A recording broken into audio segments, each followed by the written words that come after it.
The girl accidentally saw her father and his mistress having an affair. The woman's name is Hanju, who is the girl's grandmother's secretary. Unable to accept what she saw, the girl angrily fled the scene. The girl's name is Mihi. She had originally come out with her mother to relax. Now that this had happened, she naturally didn't want her mother to know. Surprisingly, Hanju came out at that moment and threatened Mihi's mother, Zhengyan, to file for divorce immediately. Mihi mocked her, saying she was just her father's plaything. Hanju confidently stated that she would eventually replace her mother. Meanwhile, Zhengyan, who was admiring the scenery, spotted her husband Taesung's car. Confused, she quickly called her husband to ask where he was. Unexpectedly, her husband lied and said he was at work. Since her husband never lied, Zhengyan was very surprised. She was about to go to her husband's villa to check when she ran into her daughter. She asked her daughter if she had seen her father. Mihi didn't want her mother to be heard, so she explained that her father was probably tired from work and needed to rest. She then took the opportunity to take her mother away. They found a stall and started eating barbecue. Now Mihi just wanted to do everything she could to make her mother happy. To avoid being disturbed, she hung up all the calls. After dinner, she even volunteered to carry her mother home. Mihi believed that only by being kinder to her mother would her mother not feel so pitiful in her in-laws' home, because Zhengyan's family was quite poor. Her husband, a second-generation wealthy individual, disregarded his family's opposition and insisted on marrying her. As the chairwoman of Zhenwan Group, Zhengyan's mother-in-law, Zhu Ran, was highly dissatisfied with her. She treated Zhengyan like a maid. Every night, Zhengyan would receive calls from her mother-in-law demanding she prepare midnight snacks. Mihi is unhappy,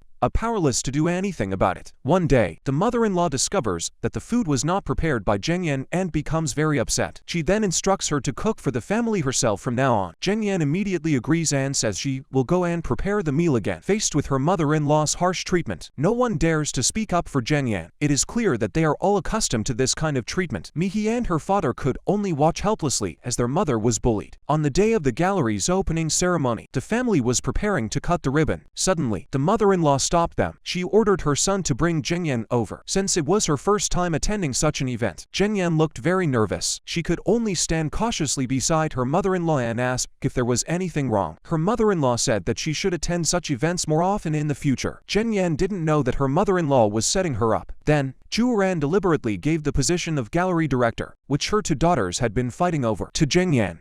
Everyone was very surprised. Only her eldest sister-in-law, Taehi, stared at Zhengyan with a fierce look. Her younger sister-in-law, Taeran, was also very dissatisfied. Her mother-in-law's actions made Zhengyan very confused. She could only nervously go up to the stage. With her husband's encouragement, she greeted everyone. After the opening ceremony, just as everyone was preparing to send the chairman away, her mother-in-law accused her two daughters of not congratulating Zhengyan. Zhengyan immediately said it was okay, but the mother-in-law wouldn't let it go. Taeran reluctantly offered her congratulations. Taehi, seeing her mother's glance, also had to go and offer her congratulations. The mother-in-law's actions caused unnecessary trouble for her daughter-in-law. That night, Zhengyan felt uneasy about the incident. She couldn't understand why her mother-in-law had given her the position of director. Her husband comforted her, saying it was a reward from his mother. Zhengyan didn't think much of it, assuming her mother-in-law was gradually accepting her. So on the anniversary of her son's death, she wanted to go together to pay respects to her son who had been dead for 3 years. But her mother-in-law told her to stay home and prepare dinner. Thus, Zhengyan was once again deprived of the right to pay respects to her son. Upon returning home, she looked at her son's photo and fell into deep thought. It turned out that 3 years ago on a weekend, she had taken her son out for a trip.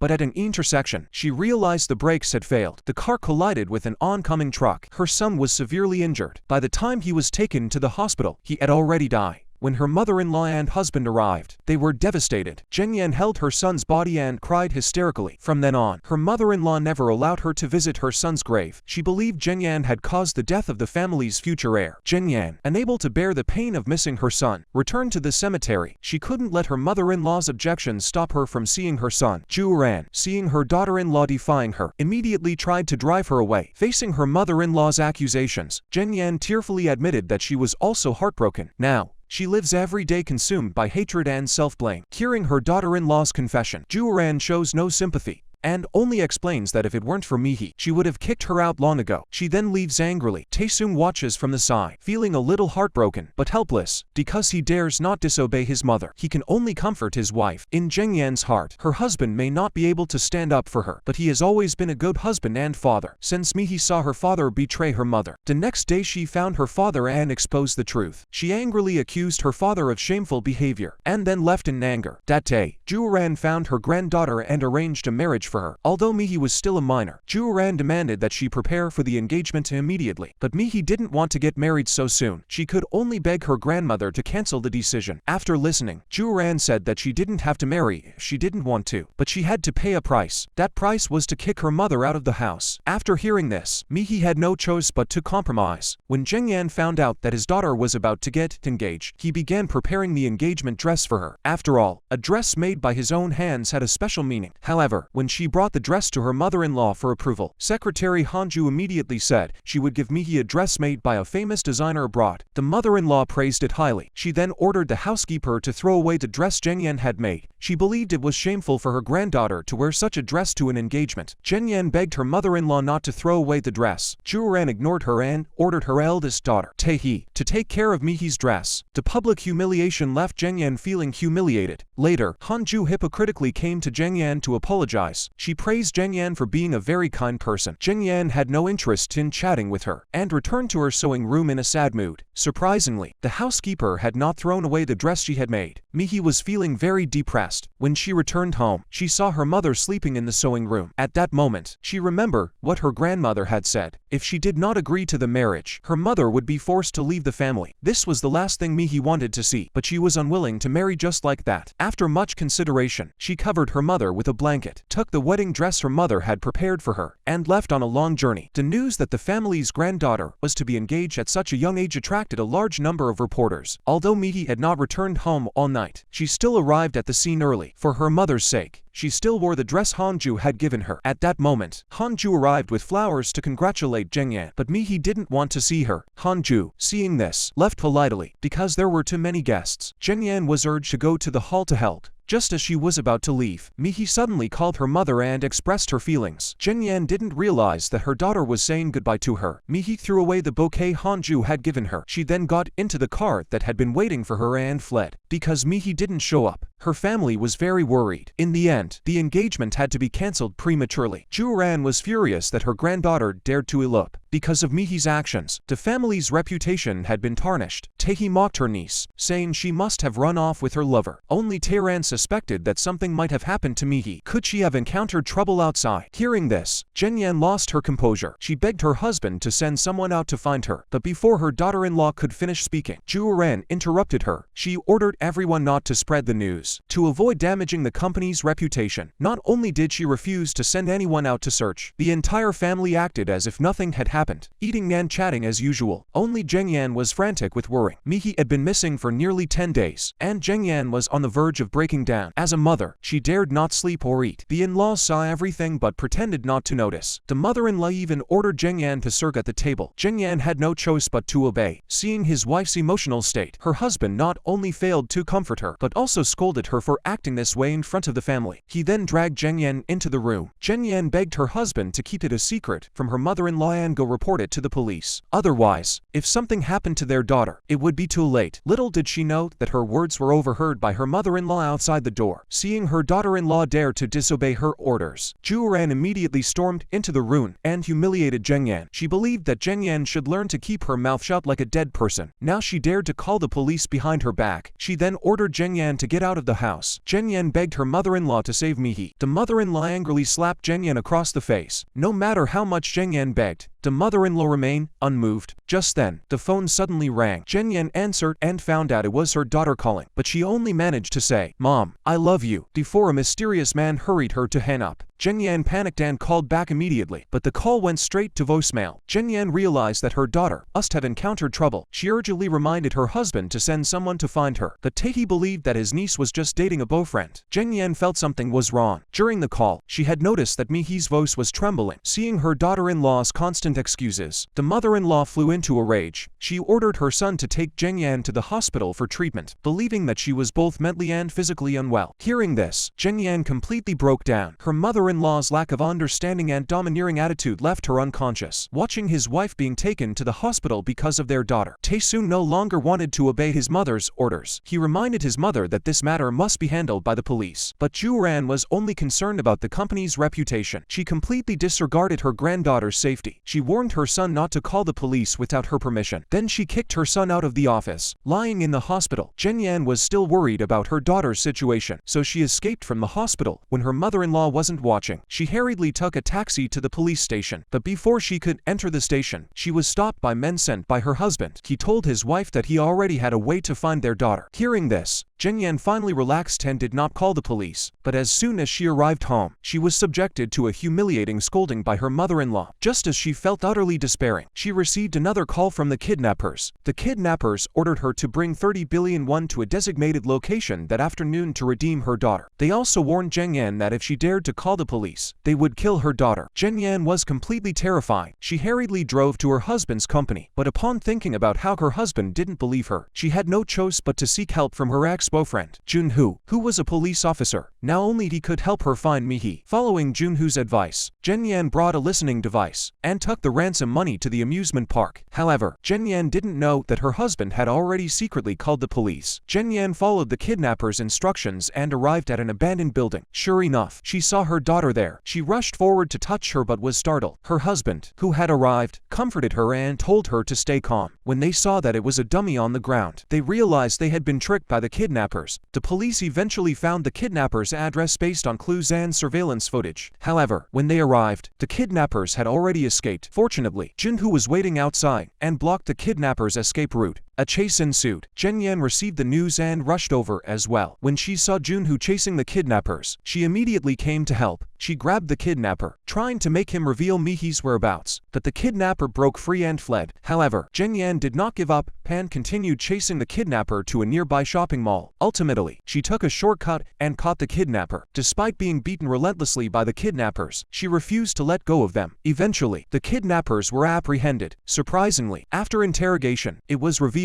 that the man had not kidnapped Mi-hee. He had only claimed to have kidnapped her for money. The news of losing her daughter once again plunged Zheng Yan into despair. Although she was severely injured, she stayed in the hospital for only one day before rushing back home. Little did she know that upon entering the room, she saw her husband and Han-ju embracing each other. This scene left Zheng Yan speechless. At that moment, she lacked the courage to confront the two. Instead, she hid in the corner. It wasn't until her husband pushed Han-ju away and came out that he noticed his wife. Tae-soon, feeling guilty, went to help his wife pick up the broken glass on the ground. Han-ju acted as if nothing had happened and greeted Zheng Yan. She explained that she had just come to deliver some documents to Tae-soon. Seeing the other person lying so brazenly, Zheng Yan felt a bit dazed. It was as if the intimate actions between the two earlier had been a hallucination. However, Han-ju's necklace caught Zheng Yan's attention. How could the necklace she was wearing be exactly the same as hers? But Han-ju acted as if she didn't know Tae-soon at all, and left the room calmly after explaining herself, leaving Zheng Yan sitting on the floor in disbelief. When she came to her senses, she realized what her husband had done. She angrily threw water at her husband. Unwilling to accept this, Zheng Yan immediately put on the same necklace and went to confront Han-ju. She then angrily splashed water on Han-ju's face